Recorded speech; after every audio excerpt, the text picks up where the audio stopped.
ನಾನು ಇವತ್ತಿನ ವಿಡಿಯೋದಲ್ಲಿ ಸಿಂಪಲ್ಲಾಗಿ ಒಂದು ಪಾಯಸ ಹೇಗೆ ಮಾಡೋದು ಅಂತ ತೋರಿಸ್ತಾ ಇದ್ದೀನಿ. ಅನ್ನದ ಪಾಯಸ. ಅನ್ನ ಮೆತ್ತಗೆ ಮಾಡ್ಕೊಂಡಿರ್ತೀವಲ್ಲ, ಒಂದು ಬಟ್ಲಲ್ಲಿ ಅನ್ನ ತೊಗೊಂಡು ನಾನು ಅಂದಾಜು ಇದರಲ್ಲಿ 1 ಕಪ್ ಅಷ್ಟು ತೊಗೊಂಡಿದ್ದೀನಿ. ಇದನ್ನು ಹೇಗೆ ಮೆತ್ತಗೆ ಮಾಡ್ಕೋಬೇಕು, ಮ್ಯಾಶ್ ಮಾಡ್ಕೋಬೇಕು. ಬಿಸಿಯಾಗಿದ್ದಾಗಲೇ ಹೀಗೆ ಮ್ಯಾಶ್ ಮಾಡೋದ್ರಿಂದ ಅದು ಮೆತ್ತಗಾಗುತ್ತೆ. ಏನಂದರೆ ಪಾಯಸದಲ್ಲಿ ಕಾಳು ಬರಬಾರ್ದು ಅಂತಷ್ಟೇ, ಇನ್ನೇನಿಲ್ಲ. ಇದು ಹೀಗೆ ಇಟ್ಟಿರಿ. ಪಾತ್ರೆ ಇಟ್ಟು ಅದು ಬಿಸಿ ಆದಮೇಲೆ ಅದಕ್ಕೆ 1 ಚಮಚ ತುಪ್ಪ ಹಾಕಿ, ತುಪ್ಪಕ್ಕಾದಮೇಲೆ ಅದಕ್ಕೆ ಗೋಡಂಬಿ ಹಾಕೋದು. ಗೋಡಂಬಿ ಚೂರು ಮಾಡಿದ್ದೀನಿ. ದ್ರಾಕ್ಷಿ ಬೇಕಾದರೂ ಹಾಕೋಬೋದು, ಬಾದಾಮಿನೂ ಬೇಕಾದರೂ ಚೂರು ಮಾಡಿ ಹಾಕ್ಕೋಬಹುದು. ಗೋಡಂಬಿ ಕೆಂಪಾಗೋವರೆಗೂ ಹುರಿಬೇಕು.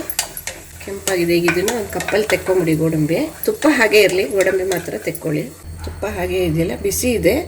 ಉರಿ ಕಡಿಮೆ ಮಾಡಿಬಿಟ್ಟಿರಿ. ನಿಧಾನವಾಗಿ ಸ್ವಲ್ಪನೇ ನೀರು ಹಾಕಿ, ನಾವು ಯಾವ ಕಪ್ಪಲ್ಲಿ ಅನ್ನ ತೊಗೊಂಡಿದ್ವೋ ಅದೇ ಕಪ್ಪಲ್ಲಿ 1 ಕಪ್ಗಿನ್ನ ಸ್ವಲ್ಪ ಜಾಸ್ತಿ ಅಥವಾ 1 ಕಪ್ ಅಷ್ಟಾದರೂ ಹಾಲು ಇರಬೇಕು. ಹಾಲು ಜಾಸ್ತಿ ಆದಷ್ಟು ಚೆನ್ನಾಗಿರುತ್ತೆ, ಏನು ಪರವಾಗಿಲ್ಲ. ಈಗ ಹಾಲು ಇದು ಸ್ವಲ್ಪ ಬಿಸಿ ಆಗಬೇಕು. ಈಗ ಇದು ಬಿಸಿಯಾಗಿದೆ. ಇದಕ್ಕೆ ಅನ್ನ ಮ್ಯಾಶ್ ಮಾಡಿ ಇಟ್ಕೊಂಡಿದ್ವಲ್ಲ ಅದನ್ನು ಹಾಕಬೇಕು. ನಿಧಾನವಾಗಿ ಗಂಟಿಲ್ದೇ ಇರೋ ಹಾಗೆ ಮಿಕ್ಸ್ ಮಾಡಬೇಕು. ಉರಿ ಕಡಿಮೆ ಇರಲಿ. ಅನ್ನ ಹಾಲನ್ನ ಹೀರ್ಕೊಳ್ಳುತ್ತಲ್ಲ, ಅವಾಗ ರುಚಿ ತುಂಬ ಚೆನ್ನಾಗಿರುತ್ತೆ. 1 ಕಪ್ ಅಷ್ಟು ಹಾಕೊಂಡ್ರು ಸಾಕಾಗತ್ತೆ, ಗಟ್ಟಿ ಬೇಕು ಅಂದರೆ. ಈಗ ಇದು ಕಡಿಮೆ ಉರಿನಲ್ಲಿ ಚೆನ್ನಾಗಿ ಹಾಲೆಲ್ಲ ಅರ್ಧದಷ್ಟು ಹೀರ್ಕೋಬೇಕು ಇದನ್ನು. ಅಲ್ಲಿವರೆಗೂ ಇದು ಹೀಗೆ ಮಿಕ್ಸ್ ಮಾಡ್ತಾ ಇರಿ. ನೋಡಿ, ಈಗ ಅರ್ಧದಷ್ಟು ಹಾಲು ಹೀರ್ಕೊಂಡಿದೆ ಅಲ್ವಾ, ಗೊತ್ತಾಗ್ತಾ ಇದೆ ಗಟ್ಟಿಯಾಗಿದೆ. ಈಗ ಇದಕ್ಕೆ ಬೆಲ್ಲ ಹಾಕಬೇಕು. ಬೆಲ್ಲ ನಿಮಗೆ ಸಿಹಿ ಅಳತೆ ನೋಡ್ಕೊಂಡು ಹಾಕ್ಕೊಳ್ಳಿ. ನಾನು 3/4 ಕಪ್ ಅಷ್ಟು ಹಾಕಿದ್ದೀನಿ, ಸಾಕಾಗತ್ತೆ. ಬೆಲ್ಲ ತುರಿದಿಟ್ಕೊಂಡಿದ್ದೆ. ಉರಿ ಕಡಿಮೆನೇ ಇರಲಿ. ಬೆಲ್ಲ ಹಾಕಿದ್ಮೇಲಂತೂ ಕೈ ಬಿಡಲೇಬಾರ್ದು, ಮಿಕ್ಸ್ ಮಾಡ್ತಾ ಇರಬೇಕು, ಇಲ್ಲಾಂದರೆ ತಳ ಹತ್ಬಿಡುತ್ತೆ. ಅದಕ್ಕೆ ಮೊದಲು ಸ್ವಲ್ಪ ನೀರು ಹಾಕೋದು. ಈಗ ಇದು ಚೆನ್ನಾಗಿ ಕುದಿಬೇಕು. ನೋಡಿ, ಈಗ ಕುದೀತಾ ಇದೆಯಲ್ಲ, ಇದಕ್ಕೆ 1-2 ಚಮಚ ತುಪ್ಪ ಹಾಕಬೇಕು. ಉರಿ ಕಡಿಮೆ ಇರಲಿ. ತುಪ್ಪ ಹಾಕಿ ಕಲ್ಕಿದ್ಮೇಲೆ ಅದಕ್ಕೆ ಗೋಡಂಬಿ ಹಾಕಬೇಕು. ನೀವು ಡ್ರೈ ಫ್ರೂಟ್ಸ್ ಯಾವುದಾದ್ರೂ ಹಾಕ್ಬೋದು, ಬಾದಾಮಿನೂ ಹಾಕ್ಬೋದು, ದ್ರಾಕ್ಷಿನೂ ಹಾಕ್ಬೋದು. ಹಾಕಿ ಚೆನ್ನಾಗಿ ಮಿಕ್ಸ್ ಮಾಡಿ. ನಿಮಗೆ ತುಪ್ಪ ಬೇಕಂದರೆ ಮತ್ತೆ ಹಾಕೋಬೋದು. ಈ ತುಪ್ಪ ಹಾಕಿದಷ್ಟು ರುಚಿ ತುಂಬ ಚೆನ್ನಾಗಿರುತ್ತೆ. ಹಾಲಲ್ಲೇ ಬೇಯಿಸಿರೋದ್ರಿಂದ ಇನ್ನೂ ರುಚಿ ತುಂಬ ಚೆನ್ನಾಗಿರುತ್ತೆ.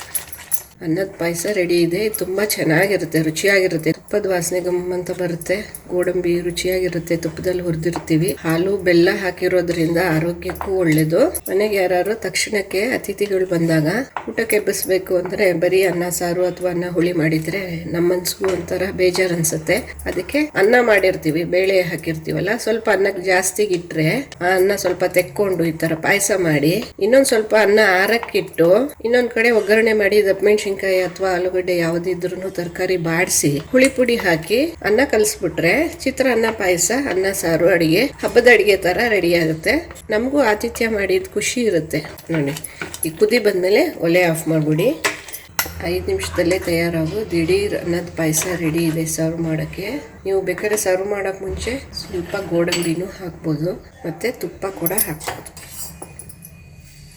ಅನ್ನದ ಪಾಯಸ ಮಾಡಿ ನೋಡಿ. ನಿಮ್ಗೆ ಹೇಗೆ ಅನ್ನಿಸ್ತು, ನಿಮ್ಮ ಅಭಿಪ್ರಾಯನ ಕಮೆಂಟ್ ಬಾಕ್ಸಲ್ಲಿ ಬರೆದು ತಿಳಿಸಿ.